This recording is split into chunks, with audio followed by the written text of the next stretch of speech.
Salam alaikum, bonsoir tout le monde. Donc c'est toujours avec un grand plaisir que nous nous joignons aux événements de la PELIP. Je remercie le président de son invitation et puis d'avoir invité toutes les équipes des différents CHU et puis le CHU de Rabat. Et je remercie l'ensemble des organisateurs qui nous ont donné l'opportunité de débattre de cette thématique qui est une thématique importante puisque c'est la révolution actuellement dans le monde des formules infantiles. Donc, comme ça a été dit par mon collègue, professeur Bousfeha, nous allons parler des oligosaccharides du lait maternel. Alors, quand on parle et qu'on évoque lait maternel, on pense justement à ces nombreux avantages. Donc, il y a eu une méta-analyse récente, 2016, qui a été portée par l'OMS sur les avantages et les bénéfices qui y ont été mis et retenus, donc mis en évidence scientifiquement, de ce lait qui est très important pour la santé des enfants et de la maman. Donc, le lait maternel permet la diminution de la mortalité infanto-maternelle. Donc, le lait maternel permet de sauver des vies. La diminution des infections communautaires, les infections respiratoires, les maladies diarrhéiques et les otites moyennes aiguës. Pourrait également diminuer le risque d'allergie et puis permet une diminution de risque de surcharge pondérale et de diabète. Et puis, il a également un effet positif sur le QI, puisque d'après les études, les enfants qui reçoivent le lait maternel ont un QI qui dépasse celui des enfants non allaités par plus de 3,1. Alors, comment est-ce que cet aliment miracle, justement, permet tous ces bénéfices? Il y a ces composantes nutritives, bien sûr, mais il y a également des composantes bioactives du lait maternel. Bioactives parce que ces ingrédients et ces composantes n'agissent pas par rapport au côté nutritif. Et puis, comme on a toujours dit, breast is the best.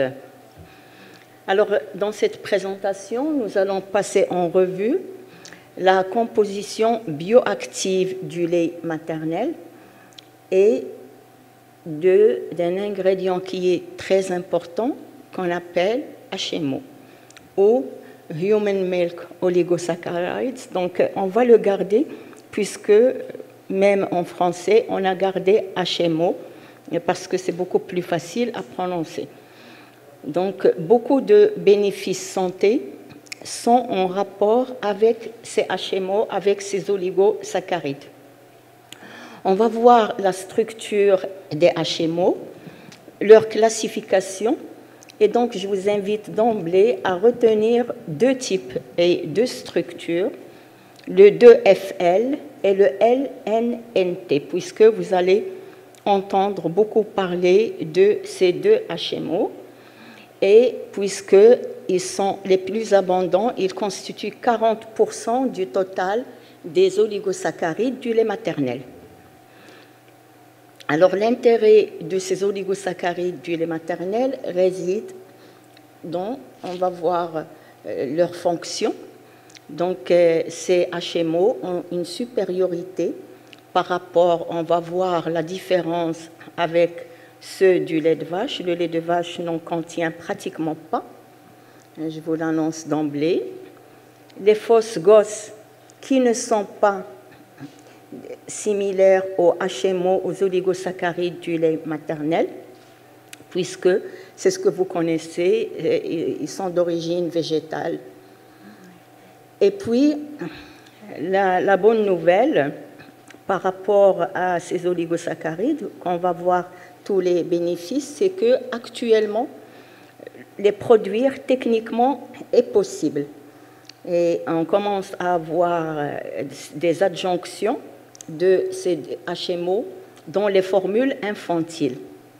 Donc, nous allons passer en revue donc, 2 études cliniques importantes par rapport à l'adjonction de 2 types de HMO, le 2FL, le LNNT, les 2 qui constituent, comme je l'ai dit, 40% du total des HMO. On va voir la sécurité de leur utilisation, leur tolérance, les effets de protection et puis leurs effets humains. Alors ceci par rapport aux objectifs de cette présentation. Donc là, c'est juste pour vous rappeler la composition du lait maternel. Donc là, c'est une composition du lait maternel d'une maman par rapport à un nourrisson à terme. Alors, 88% de cette composition, c'est de l'eau et pratiquement 12%, c'est des macros ou des micronutriments. Alors, ces 12%, c'est quoi?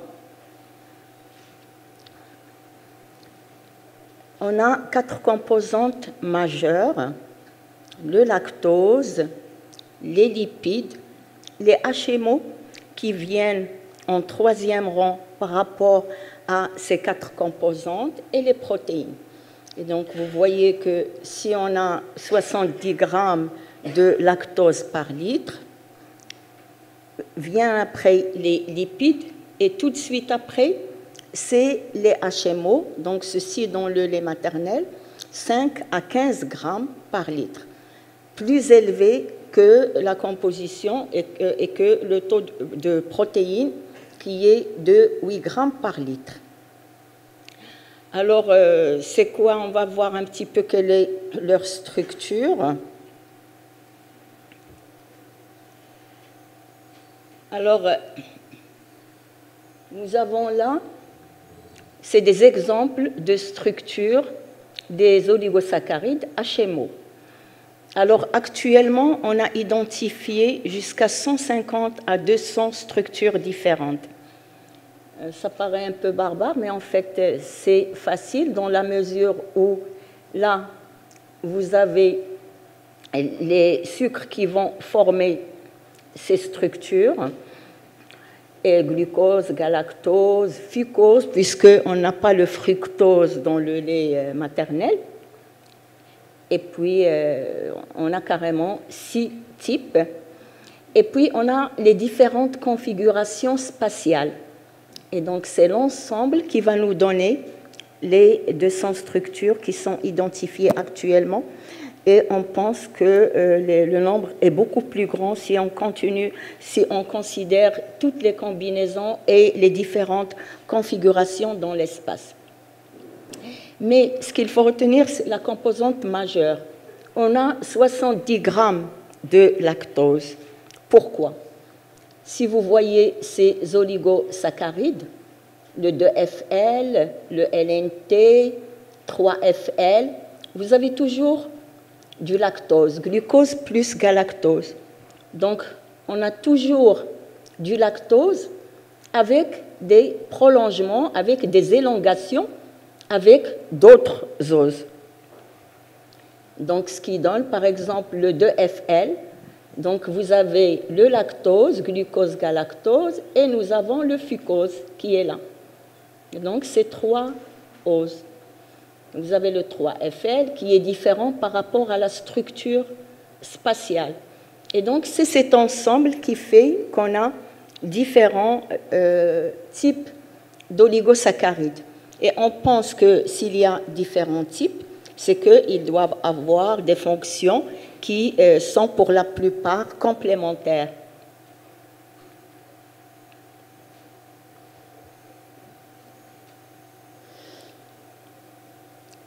Alors, par rapport à cette composition, à cette structure, on a 3 grands types d'oligosaccharides.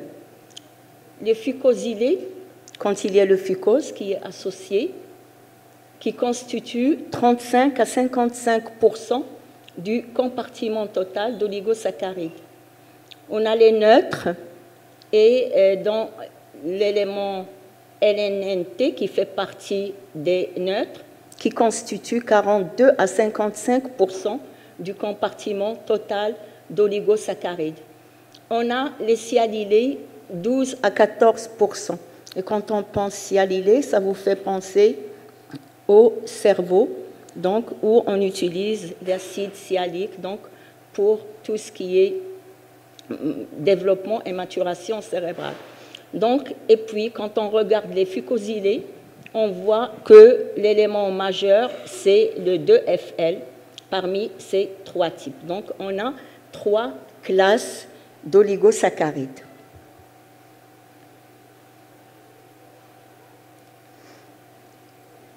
Et quand vous regardez parmi l'ensemble de ces classes, comme on a dit, le 2FL constitue 30% de l'ensemble des oligosaccharides.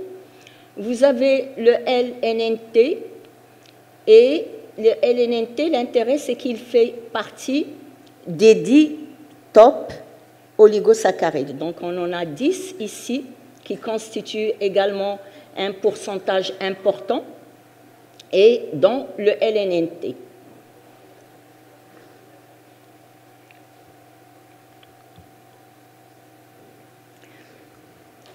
Alors, pourquoi on s'est intéressé justement aux oligosaccharides du lait humain, les HMO? Il y a beaucoup d'études concernant leur fonction, parce que le travail sur les HMO n'a pas démarré aujourd'hui. Donc, ça remonte à pratiquement bientôt un siècle. Donc, il y a beaucoup de publications sur les HMO. Mais là, on n'a jamais pu, finalement, sur le plan technologique, avoir ces HMO identiques à ceux du lait maternel. C'est pour ça que c'est maintenant qu'on commence à en parler. Alors, les fonctions des HMO, les oligosaccharides du lait maternel, il y a énormément, comme j'ai dit, de littérature, et on a déjà démontré, par rapport au lait humain, toutes ces fonctions. Donc, la fonction antimicrobienne et anti-activité virale.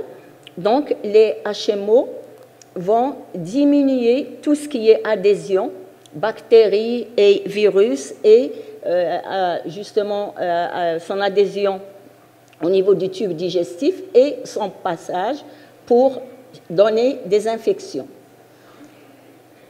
Autre effet des HMO, donc les HMO ont un effet prébiotique, on le sait, puisque c'est des oligosaccharides, puisque c'est des sucres. Et là, l'effet prébiotique, c'est parce que ces HMO, ces oligosaccharides, vont servir à nourrir le microbiote.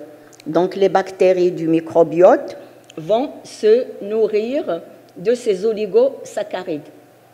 Et bien sûr, ceci va agir sur le mucus pour donner un mucus beaucoup plus épais pour protéger la muqueuse, pour également diminuer tout ce qui est perméabilité de la membrane digestive et empêcher les germes de traverser.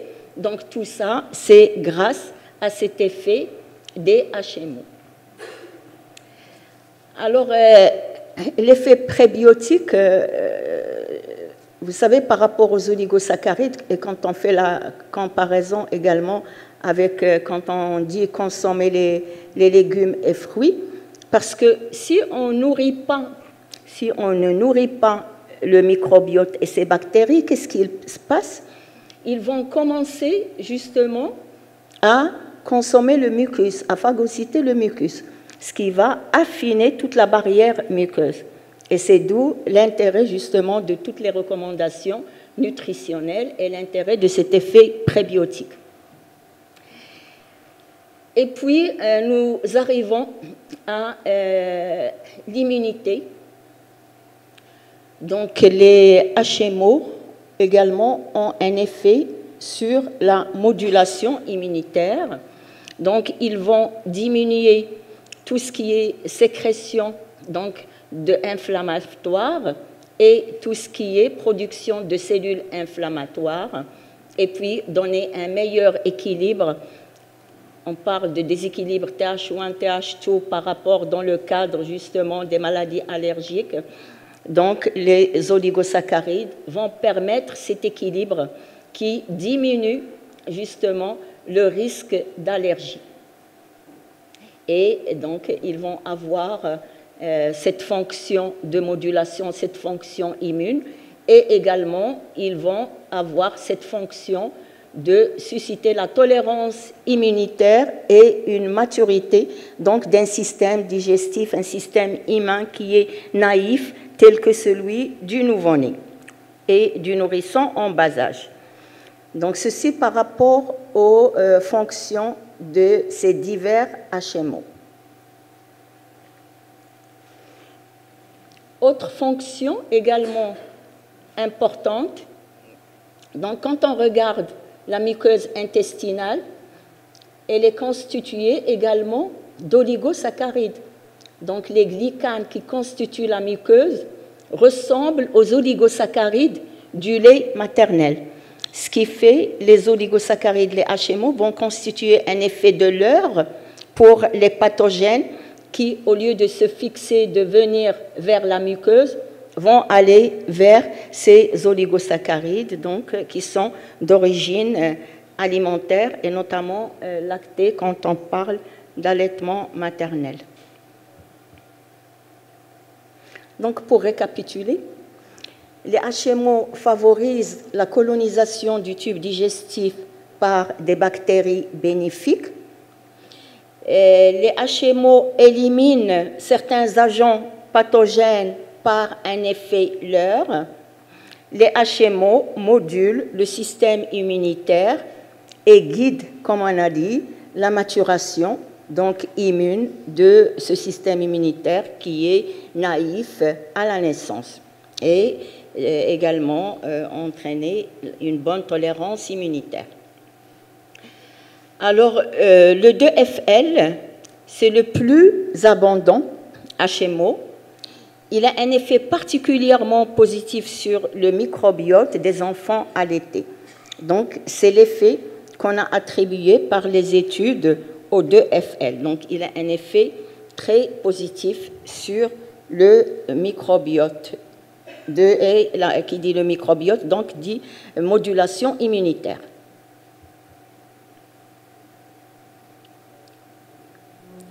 Donc, quand on regarde la particularité donc, du lait maternel par rapport au lait de vache, donc, je vous ai dit que les HMO n'existent qu'à l'état de trace au niveau du lait de vache. Effectivement, quand vous regardez 5 à 15 grammes par litre dans le lait maternel, vous avez moins de 0,05 dans le lait de vache. Donc, quand on donne un lait de vache, même si sur le plan technologique, etc., donc il a été modifié, le lait de vache contient pratiquement pas de HMO.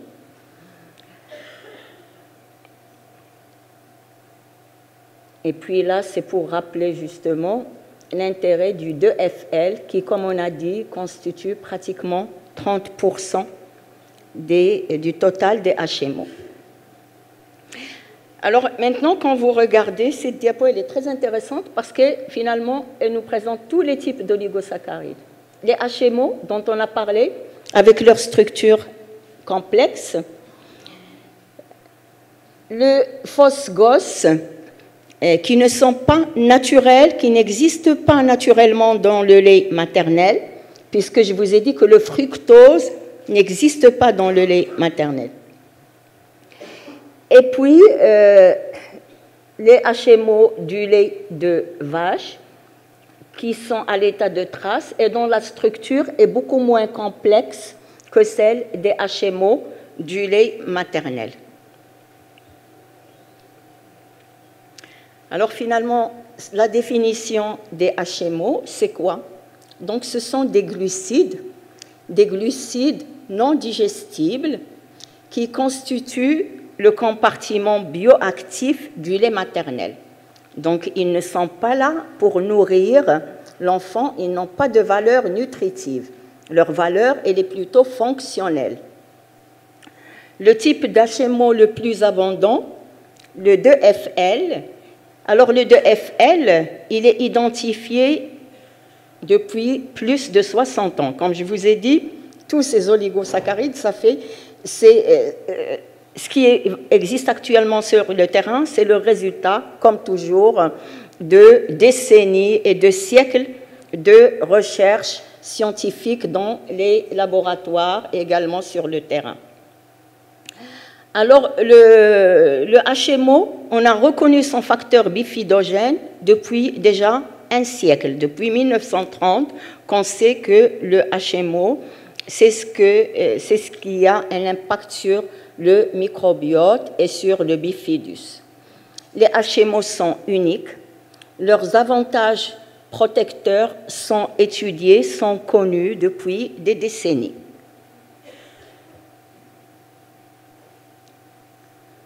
Alors, la nouveauté, c'est que c'est tout simplement récemment, donc cette dernière décennie, que les scientifiques et les industriels ont réussi finalement à copier les HMO, donc à produire les HMO, des HMO dont la structure est identique à celle du lait maternel.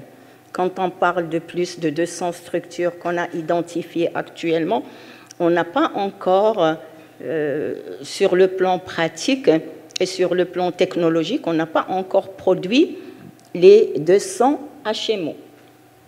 Donc ça ne fait que commencer. Alors l'EFSA et la FDA ont confirmé la sécurité d'emploi dans les préparations pour nourrissons de 2 HMO, le 2FL et le LNNT. Donc c'est les 2 HMO dont je vous ai parlé au début, que je vous ai demandé de retenir, c'est ces 2-là. Donc produire des HMO est actuellement possible.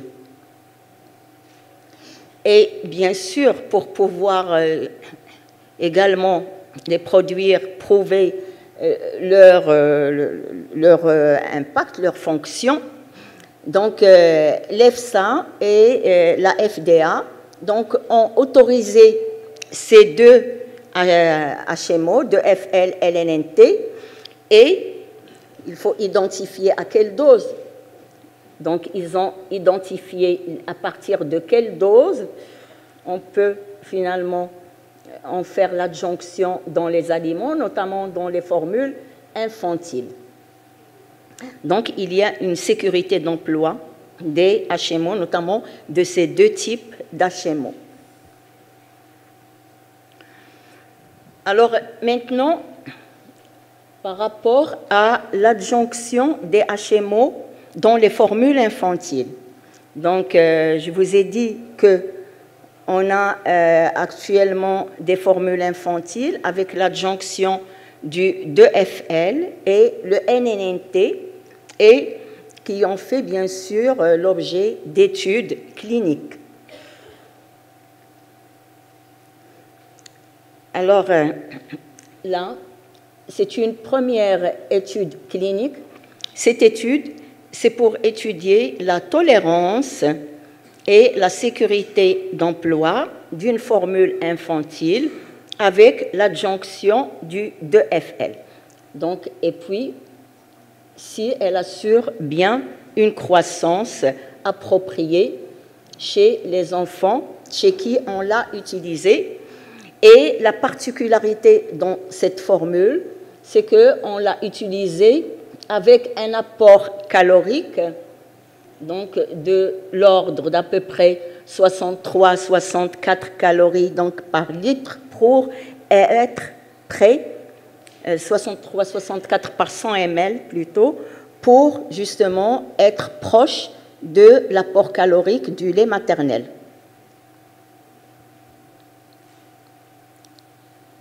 Alors, elle obéit donc à toutes les normes des études scientifiques qui sont reconnues comme ayant une bonne valeur par rapport aux évidences scientifiques, puisque c'est une étude randomisée, donc RCT avec un groupe témoin, avec un groupe contrôle, et on a utilisé groupe avec 2 FL et groupe qui est sous allaitement maternel.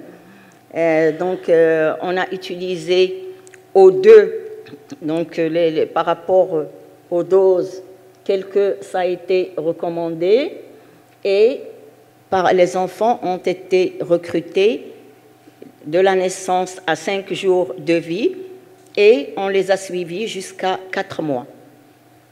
Alors, on a suivi leur croissance, donc poids, âge, taille, âge, et puis périmètre crânien. Et on a suivi également la tolérance par rapport à la consistance moyenne des selles, le nombre de selles par jour, et puis s'il y a des crachats, s'il y a des régurgitations après les repas, et puis également leur importance.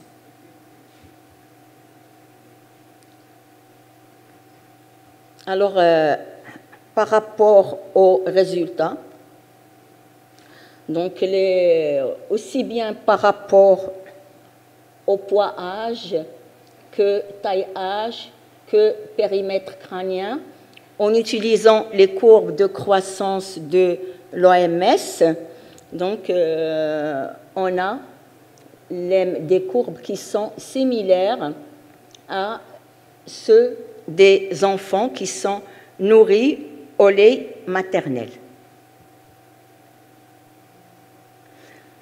Alors, par rapport également à la tolérance, donc il n'y a pas eu de différence en ce qui concerne la tolérance de cette formule avec l'adjonction du 2FL. Alors, ceci est une deuxième étude. Donc, c'est une étude pareille, randomisée, multicentrique, donc avec un groupe contrôle, donc il y a un groupe témoin. Et dans cette étude, donc, on a utilisé deux types d'oligosaccharides. Et cette étude, donc, on a étudié aussi bien la croissance que secondairement la morbidité. Alors voilà, c'est 88 nourrissons, donc on a les doses d'adjonction. Pareil, c'est des nourrissons sains, donc qui ont été recrutés entre la naissance et J14 et nourris par une préparation, donc pour nourrissons, qui contient cette fois-ci le 2FL et le NNT. Alors, cette préparation, elle a été administrée jusqu'à 6 mois. Donc, par la suite, on a donné une préparation de suite standard jusqu'à 12 mois.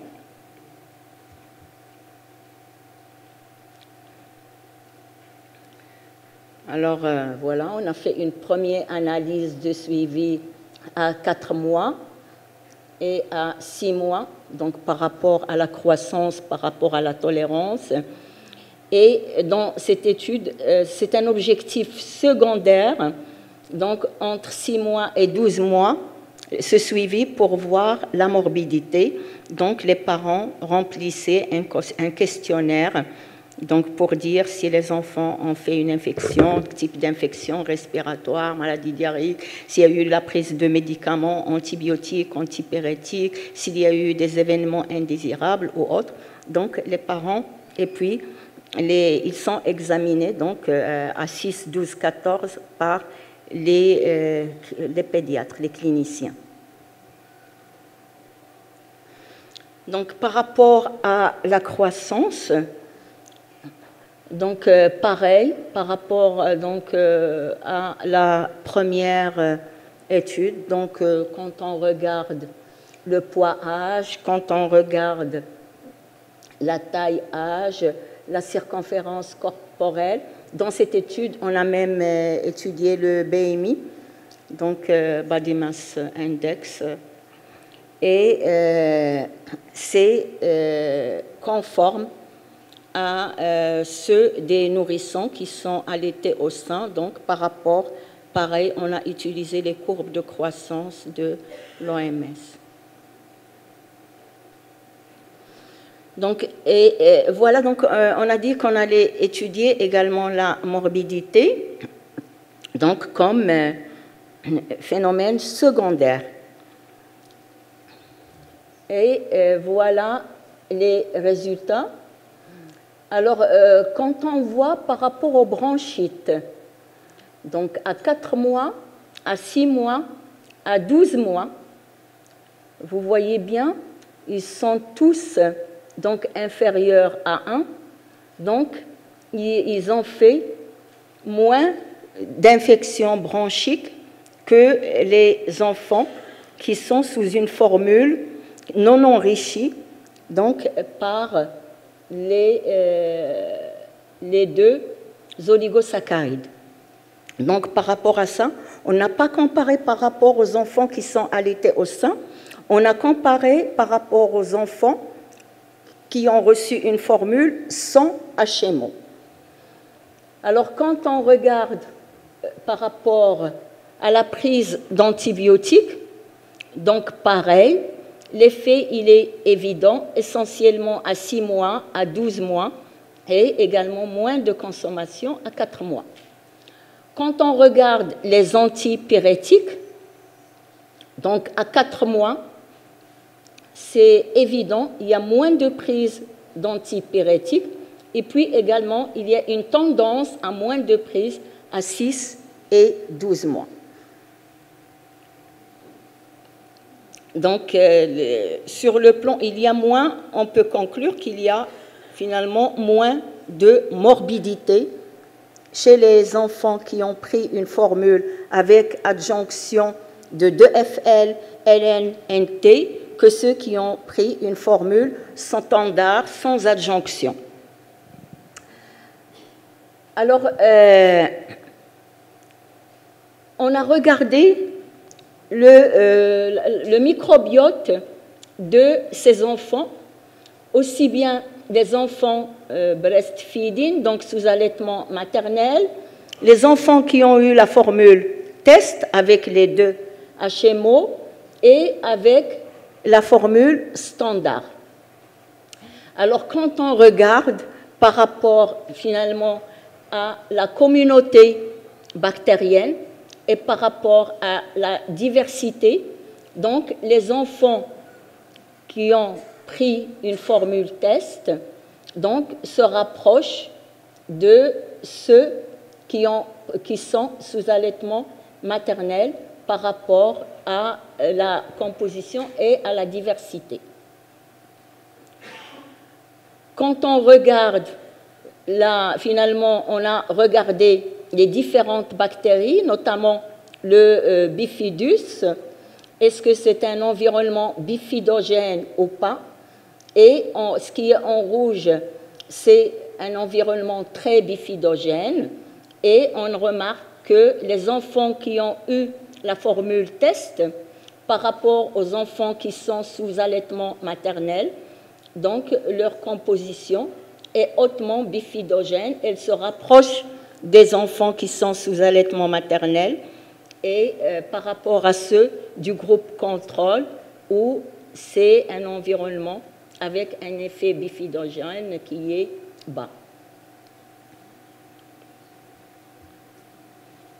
Alors finalement, qu'est-ce qu'on peut conclure?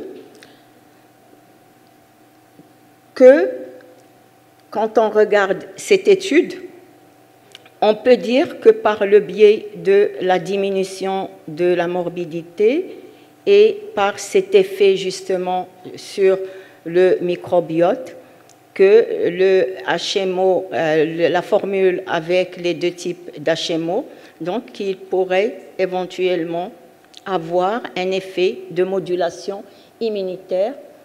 Et on sait que le HMO diminue l'adhésion des pathogènes donc, à la muqueuse. Donc, il y a une diminution de tout ce qui est morbidité infectieuse.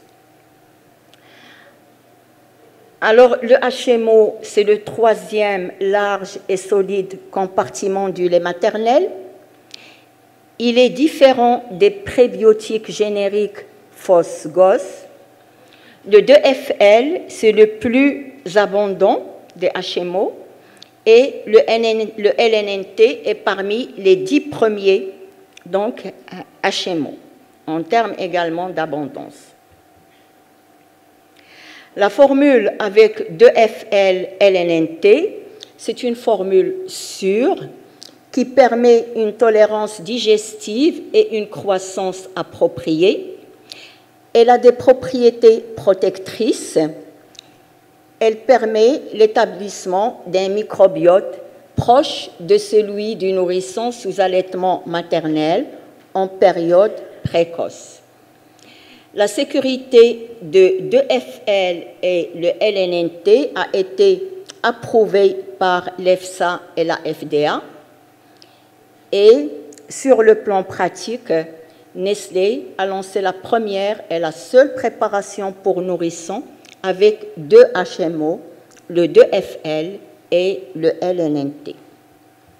Je vous remercie.